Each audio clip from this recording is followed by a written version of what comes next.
Assalamualaikum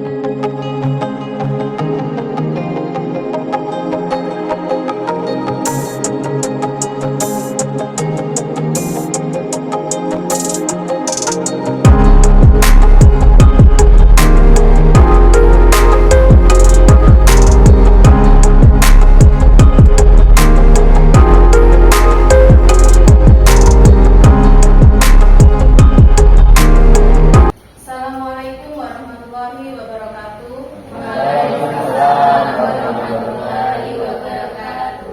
Kepada yang terhormat Bapak Kepala Sekolah SDN Banyakan 1 yang kami hormati, Bapak Ibu Guru yang berbahagia.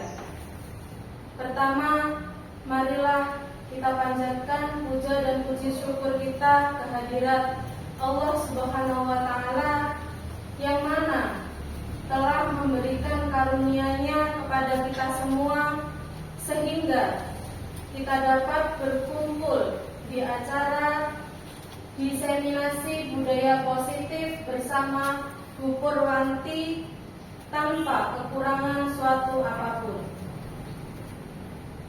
Kedua kalinya, sholawat serta salam tak lupa kita haturkan kepada junjungan kita Nabi besar Muhammad Sallallahu Alaihi Wasallam yang mana telah membawa kita dari zaman yang gelap menuju zaman yang terang benderang.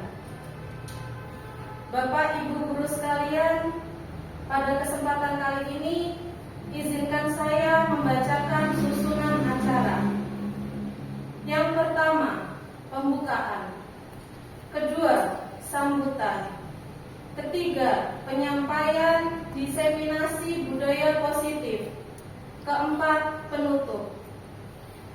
Kita masuk acara yang pertama, yaitu pembukaan. Supaya mendapat keberkahan dari Allah Subhanahu wa Ta'ala, marilah Bapak Ibu Guru sekalian, acara ini kita buka dengan mengucap basmalah bersama-sama.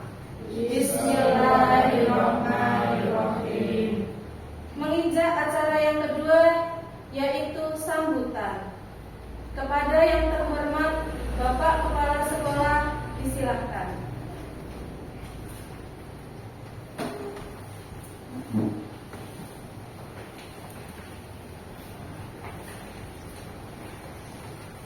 Assalamualaikum warahmatullahi wabarakatuh. Waalaikumsalam warahmatullahi wabarakatuh. Saya hormati rekan-rekan guru SDN 1, terkhusus kepada Bu Purwanti sebagai CGP Angkatan 11 Kabupaten Kediri. Pembukaan ikut MC.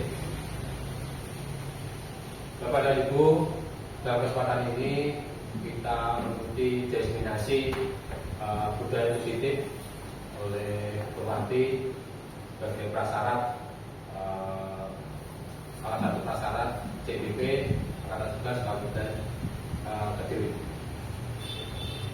Budaya positif ini merupakan sesuatu hal dengan tantangan yang luar biasa berat di saat zaman sekarang anak-anak mendapatkan proteksi yang berlebih dari orang tuanya, beda dengan zaman dulu.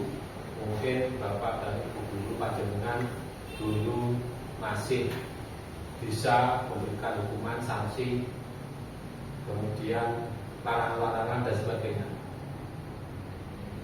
Dan di saat sekarang dengan adanya proteksi yang luar biasa dari orang tuanya, yang anaknya mungkin tidak boleh disentuh ibaratnya, sehingga penanaman budaya positif ya ada sinkronisasi. Jadi bagaimana kita membudayakan positif pada anak-anak tanpa ada hukuman, tanpa ada sanksi. Kalaupun toh itu keberhasilannya tidak bisa di atas 75%, itu sudah kita syukuri, karena semua itu tidak bisa seperti membalikkan telapak tangan, step by step, sedikit demi sedikit. Jadi budaya positif ini kita terapkan di sekolah kita sedikit demi sedikit. Apabila nanti anak-anak misalkan sekarang tertanam 10%, tahun kedua mungkin bisa 20%, 25%, dan seterusnya. Dan ini harus tetap kita syukuri dan harus tetap kita tindak lanjuti. Ini sebagai cambuk, sebagai penyemangat bagi kita bagaimana kita menerapkan budaya positif di sekolah kita. Bukan hanya bupati saja sebagai calon guru penggerak, tapi semua pendidik di sekolah kita menerapkan budaya positif ini. Kita harus telaten, tidak boleh patah semangat. Khusus untuk bupati, selamat melaksanakan tugas. Semoga budaya positif ini bermula dari CGP, nanti semuanya akan terimbas dengan acara diseminasi ini, sehingga sekolah kita benar-benar bisa melaksanakan menerapkan budaya positif. Mungkin itu yang bisa saya sampaikan. Kurang lebihnya mohon maaf. Wassalamualaikum warahmatullahi wabarakatuh. Waalaikumsalam warahmatullahi wabarakatuh.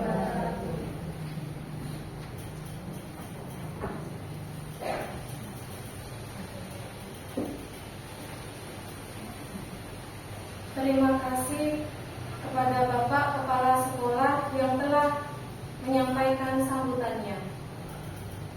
Bapak Ibu guru sekalian, kita telah sampai dengan acara inti, yaitu penyampaian diseminasi budaya positif.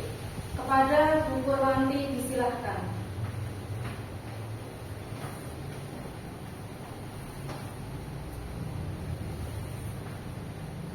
Assalamualaikum warahmatullahi wabarakatuh. Sebelumnya saya ucapkan terima kasih kepada Bapak Kepala Sekolah yang sudah mengizinkan saya untuk menyampaikan diseminasi budaya positif ini. Kemudian terima kasih untuk Bapak Ibu guru yang sudah menyempatkan waktu untuk menghadiri diseminasi ini. Baik, langsung saja saya akan menyampaikan beberapa poin tentang diseminasi budaya positif. Kali ini yang pertama, saya akan menjelaskan mengenai disiplin positif dan nilai-nilai kebajikan universal. Kemudian ada teori motivasi hukum dan penghargaan restitusi. Yang ketiga ada keyakinan kelas. Kemudian yang keempat, kebutuhan dasar manusia dan dunia berkualitas. Yang kelima ada restitusi 5 posisi kontrol. Yang terakhir ada restitusi segitiga restitusi. Next. Yang pertama, saya akan membahas disiplin positif dan nilai-nilai kebajikan. Kita akan memahami makna kontrol dari paparan teori kontrol Dr. William Glasser serta miskonsepsi yang terjadi di kehidupan sehari-hari.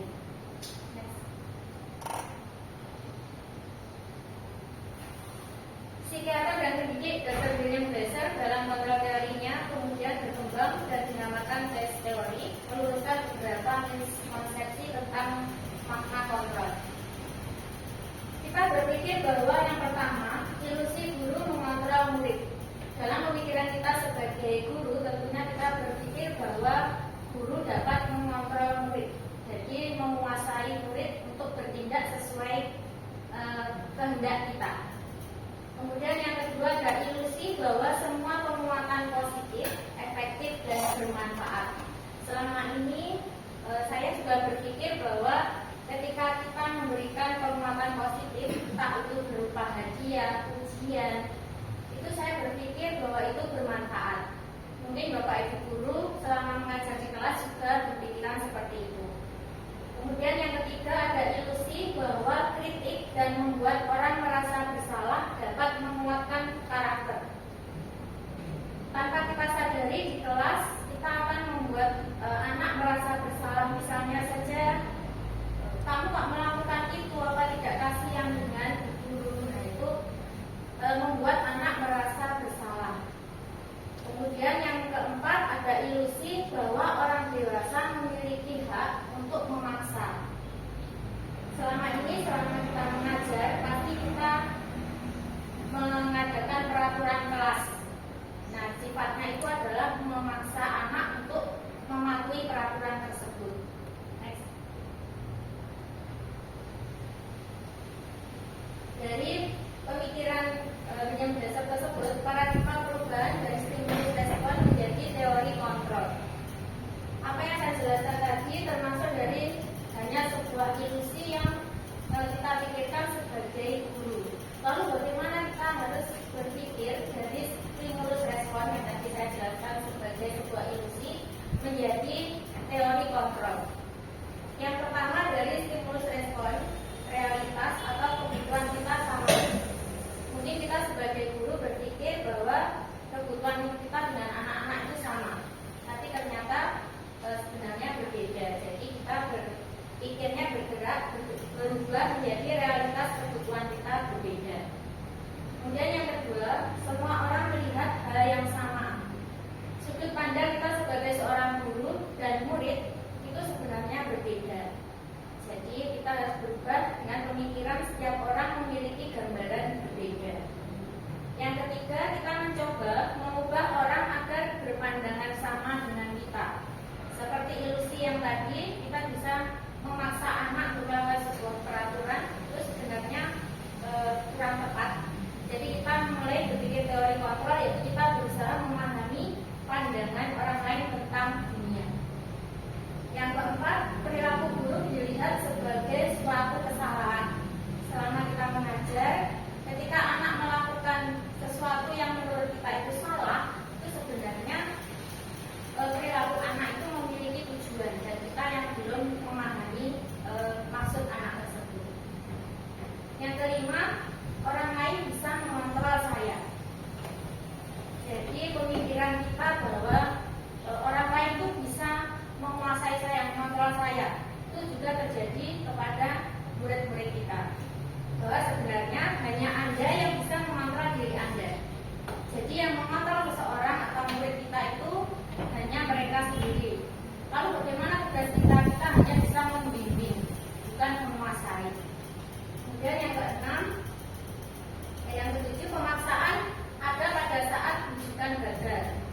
Kemudian kita harus berpikir bahwa kolaborasi dan konsensus menciptakan pilihan baru. Jadi untuk membimbing anak-anak kita itu membutuhkan kolaborasi atau kerjasama antara guru dan murid. Kemudian yang terakhir, model berpikir menang kalah. Kita beralih ke teori kontrol, yaitu model berpikir menang-menang.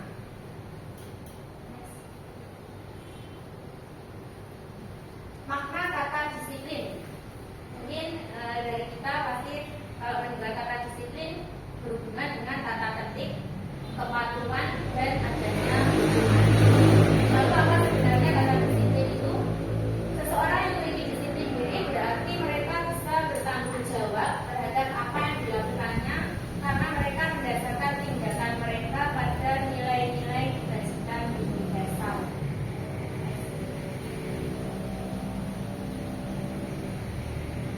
Materi yang kedua ada teori motivasi, hukuman, dan penghargaan serta restitusi. Dan dosen dalam bukunya Restituting School Discipline menyatakan ada 3 motivasi perilaku manusia. Jadi tindakan manusia itu didasari oleh 3 motivasi atau tujuan. Yang pertama, menghindari ketidaknyamanan atau hukuman. Yang kedua, untuk mendapatkan imbalan atau penghargaan dari orang lain. Yang ketiga, untuk menjadi orang yang mereka inginkan dan menghargai diri sendiri dengan nilai-nilai yang mereka percaya. Dari 3 motivasi ini, coba Bapak Ibu pikirkan, kira-kira anak itu mau melakukan sesuatu itu atas dasar apa? Misalkan saja anak-anak saat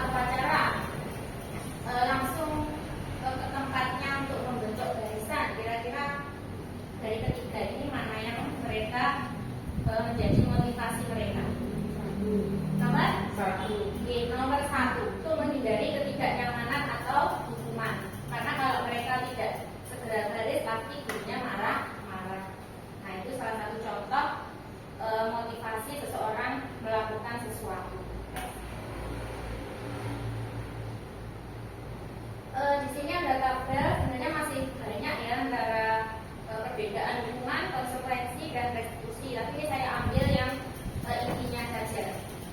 Sebuah hukuman akan membuat status identitas gagal. Kalau disiplin itu ada dua, ada konsekuensi dan restitusi. Nanti akan menunjukkan identitas sukses. Yang pertama, hukuman sesuatu yang menyakitkan harus terjadi. Ketika anak-anak kita mendapat hukuman, pasti dia akan merasakan sakit hati, mungkin akan dendam dan sebagainya. Kalau konsekuensi itu sesuatu yang harus terjadi karena sudah ada kesepakatan. Kalau restitusi merupakan sebuah pilihan. Jadi pilihan anak itu mau menjadi apa. Yang kedua, hukuman tidak nyaman untuk murid, anak untuk jangka waktu panjang. Jadi ketika anak mendapatkan hukuman itu, dia seketika langsung berubah, tapi hanya untuk waktu yang jangka pendek. Ketika hukuman selesai, berarti dia akan bisa kembali lagi. Untuk disiplin tidak nyaman untuk murid jangka pendek. Kemudian restitusi menguatkan murid anak untuk jangka waktu yang panjang. Ada murid anak akan tersakiti. Kalau konsekuensi anak dibuat tidak nyaman. Kalau restitusi anak mendapatkan penguatan.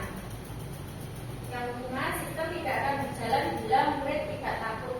Kalau konsekuensi, guru perlu adanya monitoring dan supervisi terus-menerus dari guru. Jadi perlu pengawasan. Kalau restitusi, murid belajar bertanggung jawab untuk perilakunya. Murid akan membenci sebuah peraturan. Kalau konsekuensi akan menghormati sebuah peraturan. Sedangkan restitusi menghormati dirinya dan orang lain. Yang terakhir, hukuman mendorong menyalahkan diri. Kalau konsekuensinya mendorong kepatuhan, restitusi mendorong disiplin positif. Next. Dari penjelasan tadi bisa kita simpulkan bahwa hukuman itu bersifat tidak terencana atau tiba-tiba. Anak atau murid tidak tahu apa yang akan terjadi dan tidak dilibatkan. Hukuman bersifat satu arah dari pihak guru yang memberikan. Contohnya saja misalnya ketika dia datang terlambat, guru menyatakan dia harus belajar di luar kelas. Jadi kan tiba-tiba karena dia tidak masuk tepat waktu. Kalau disiplin dalam bentuk konsekuensi sudah terencana atau sudah disepakati, sudah dibahas dan disetujui oleh murid dan guru. Jadi sebelum pembelajaran dimulai atau di awal tahun pelajaran, ada kesepakatan antara murid dan guru. Misalnya yang pertama, ketika terlambat, nanti hukumannya sanksinya berarti dia harus belajar sampai istirahat di luar kelas. Nah, itu ada konsekuensi. Kemudian kalau restitusi adalah proses menciptakan kondisi bagi murid untuk memperbaiki kesalahan mereka sehingga mereka bisa kembali pada kelompok mereka dengan karakter yang lebih kuat. Jadi kalau restitusi itu tugas guru membimbing anak dengan pertanyaan-pertanyaan romantik yang berbobot sehingga anak bisa menemukan kesalahan dia sendiri, kemudian bertanggung jawab bagaimana cara menyelesaikan kesalahan tersebut. Next. Yang ketiga, materinya ada keyakinan kelas. Mengapa kita memiliki peraturan tentang penggunaan helm? Misalnya saja ini contoh ilustrasi ya. Jika kita bersepeda, maka kita memakai helm. Tentu alasan kita adalah untuk keselamatan. Nah, untuk keselamatan ini adalah salah satu bentuk keyakinan kita. Oh, bahwa kalau pakai helm itu yang selamat saya sendiri. Nah, itu sebuah keyakinan. Next. Langkah-langkah menunjukkan keyakinan kelas.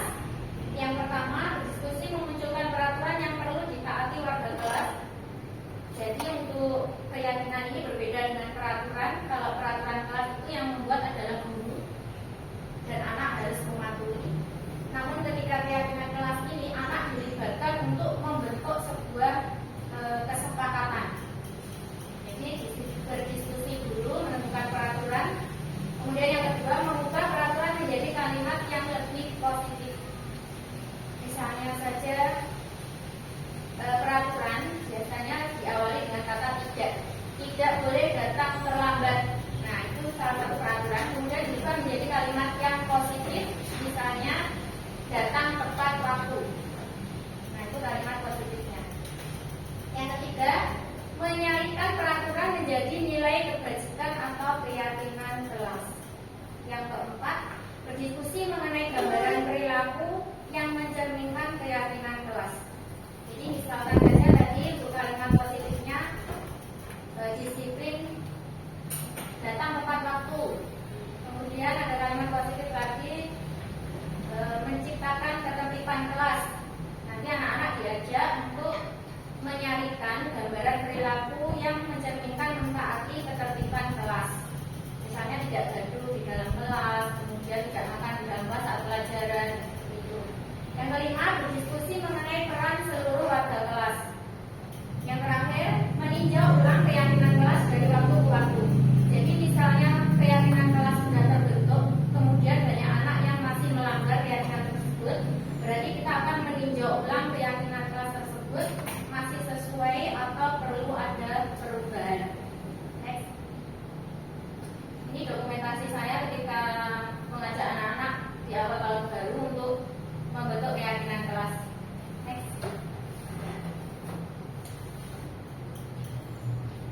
Kebutuhan dasar manusia dan dunia berkualitas. Next. 5 dasar kebutuhan manusia. Yang pertama, coba kita berpikir bersama deh, kebutuhan dasar manusia. Berarti tidak hanya anak-anak, tapi kita juga sebagai guru yang menjadi seorang manusia. Yang pertama, dasar kebutuhan manusia kita apa kira-kira? Kesenangan. Oke, next. Kesenangan deh. 5 kebutuhan dasar kita. Yang pertama adalah kesenangan. Jadi kita itu butuh untuk merasakan senang baik di tempat kerja maupun di rumah. Kemudian yang kedua, Cinta dan kasih sayang. cinta dan kasih sayang. Next. Nah, yang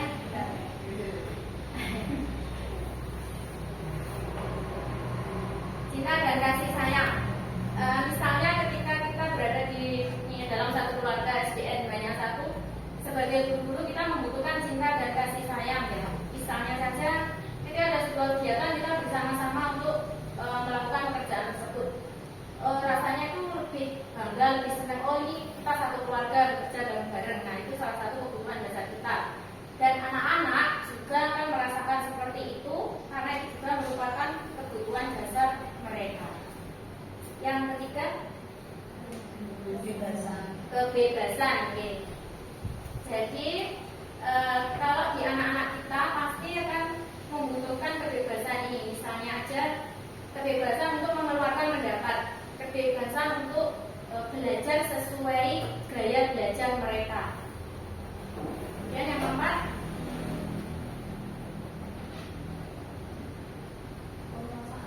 penguasaan ya.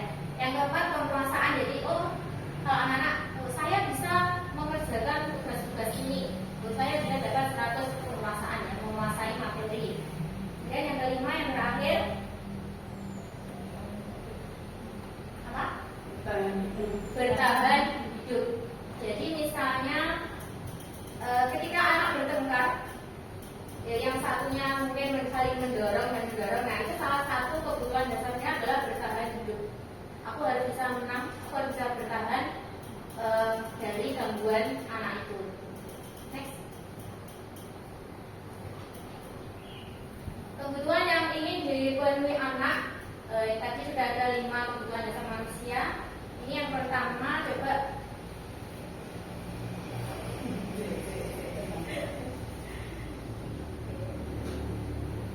dari kalimat ini, mungkin Bapak Ibu guru bisa menyebutkan kebutuhan anak yang ingin dipenuhi itu apa? Dari 5 kebutuhan manusia tadi. Guru bilang, aku tidak boleh bersenandung sewaktu mengerjakan tugas. Katanya kelas harus tenang, tidak ada suara, kan nggak seru jadinya.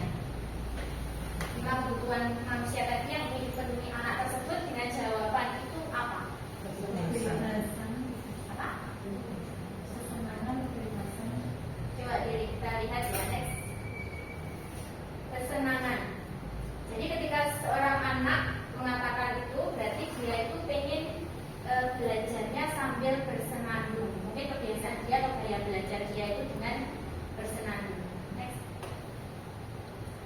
Ibu guru tidak menyapaku hari ini, padahal aku pakai jepit rambut baru. Kebutuhan apa yang ingin dipenuhi anak tersebut? Cinta dan kasih sayang ini diperhatikan. Next. Aku bosan, masa belajarnya cuma gitu-gitu aja, dengerin ibu guru aja.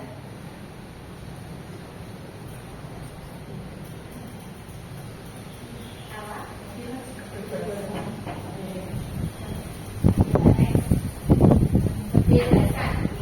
Jadi kebebasan dia itu tidak hanya ingin mendengarkan gurunya berbicara atau menjelaskan. Next. Aku sebel, gambarku tidak rapi, malah ibu guru nunjukin ke teman-temanku di depan kelas. Jadi dia merasa didengarkan. Apa? Coba next. Penguasaan. Next. Aku tidak suka kalau dia jahil denganku, jadi aku dorong dia sampai jatuh. Bertahan hidup. Nah, jadi ini ada beberapa contoh kebutuhan yang ingin dipenuhi anak. Jadi kita sebagai guru tidak bisa memvonis anak, oh anak ini nakal, anak ini bodoh. Kita tidak bisa ya, karena kita harus tahu dulu kebutuhan yang ingin dipenuhi anak tersebut. Karena setiap manusia kita sendiri sebagai guru ataupun anak-anak pasti punya tujuan mengapa kita melakukan hal tersebut. Next. Ketika 5 kebutuhan dasar manusia atau anak tersebut terpenuhi, maka dia akan mendapatkan dunia yang berkualitas. Next. Dunia berkualitas Anda adalah tempat khusus dalam pikiran Anda, tempat Anda menyimpan gambaran representasi dari semua yang Anda inginkan, bisa berisi orang-orang, hal-hal dan apa saja yang terbaik dalam hidup Anda dan membuat Anda merasa bahagia dan terpenuhi kebutuhan dasar Anda. Jadi dunia berkualitas itu intinya ketika 5 kebutuhan dasar tadi bisa terpenuhi. Itu tidak hanya berlaku untuk murid kita, tapi kita juga sebagai guru. Lanjut, murid kita juga mempunyai gambaran dunia berkualitas. Tentu sebagai guru kita ingin mereka memasukkan hal-hal yang bermakna dan nilai-nilai kebajikan yang hakiki ke dalam dunia berkualitas mereka. Bila guru dapat membangun interaksi yang memberdayakan dan memerdekakan murid, maka murid akan meletakkan dirinya sendiri sebagai individu yang positif dalam dunia berkualitas karena mereka menghargai nilai-nilai kebajikan. Nilai-nilai kebajikan yang kita ambil adalah sesuai dengan profil pelajar Pancasila. Sebenarnya masih banyak nilai kebajikan dari beberapa tokoh yang disimpulkan atau yang dianjurkan. Namun kita dalam pendidikan ini dianjurkan untuk mengambil nilai kebajikan dari profil pelajar Pancasila. Next. Yang kelima adalah restitusi 5 posisi kontrol. Yang pertama adalah penghukum. Jadi kita sebagai guru dapat memposisikan diri kita dalam 5 posisi kontrol. Yang pertama adalah penghukum. Yang kedua ada pembuat rasa bersalah. Yang ketiga sebagai teman. Yang keempat pemantau. Yang kelima adalah manajer. Yang pertama sebagai penghukum, tentunya kita sudah terbiasa ya, seorang guru menghukum murid. Ya, jadi guru itu sebagai penghukum. Kamu harus berlari mengelilingi lapangan 2 kali. Kita sebagai penghukum. Kemudian kalau yang kedua membuat rasa bersalah, misalnya aja tanpa kita sadari kita membuat anak-anak itu merasa bersalah. Kamu itu gimana, bukunya kok nggak dibawa padahal hari ini mau dibahas, tapi dia bersalah tidak membawa buku. Kemudian yang ketiga sebagai teman, kita bisa akrab dengan teman, tapi kekurangannya apa? Anak itu kan merasa kurang menghormati gurunya karena dia merasa bahwa gurunya itu adalah sebagai teman. Itu kekurangannya. Kalau pemantau berarti setiap saat kita harus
ini betul.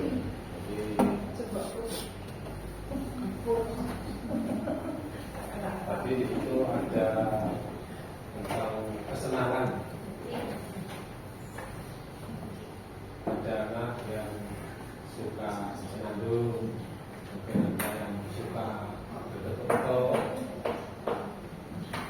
Satu kelas itu ada mungkin 20 model anak, 21 model, mungkin 28 model.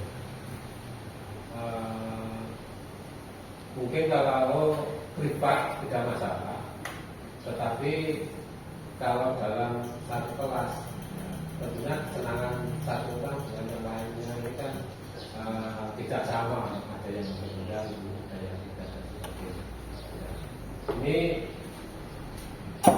langkah kita, kan kita melarang tidak boleh. Sudah, bagaimana langkah kita? Terima kasih pertanyaannya Pak Imam. Dari materi yang saya dapatkan itu kita berusaha memenuhi kebutuhan dasar anak-anak itu dengan pembelajaran berdiferensiasi. Itu materi selanjutnya nih. Materi pembelajaran berdiferensiasi itu di awal kita melakukan asesmen diagnostik, yaitu tes awal. Jadi bisa berupa tulis tes diagnostik kognitif ataupun non kognitif. Yaitu yang pertama ada tentang materi. Jadi misalnya saya di kelas 6, asesmen diagnostik saya nanti tentang materi di kelas 5. Jadi kita bisa mengelompokkan anak-anak yang pemahamannya tingkat tinggi sama rendah, sedang kita tahu. Kemudian kalau yang non kognitif berarti dari kebiasaan belajar anak, gaya belajar anak. Itu kita beri pertanyaan secara tes tulis, kemudian kita nilai, kita pisahkan anak-anak sesuai dengan gaya belajar mereka. Jadi dikelompokkan. Jadi mana yang auditori, kemudian visual, sukanya belajar dengan bacaan ataupun dengan gambar, itu kita tahu. Nah kemudian di pembelajaran berdiferensiasi itu nanti kita akan memberikan materi yang kesulitannya berbeda. Jadi anak-anak tidak akan mengganggu temannya yang lain dengan kebiasaan belajar mereka tersebut. Kurang lebihnya seperti itu. Oke, terima kasih. Semoga untuk yang lain mungkin ada yang ditanyakan.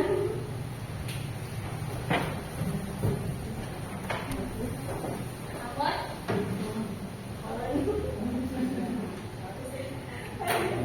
Kalau sudah tidak ada, akan saya akhiri materi saya. Saya mohon maaf bila ada banyak kekurangan dan terima kasih. Assalamualaikum warahmatullahi wabarakatuh.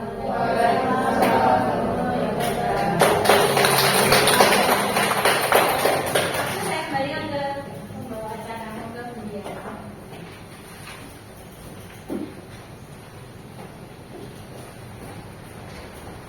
Terima kasih disampaikan kepada Bu Purwanti.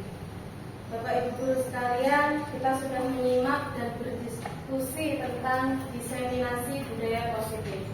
Semoga acara hari ini bermanfaat untuk kita semua. Amin, amin, amin ya rabbal alamin.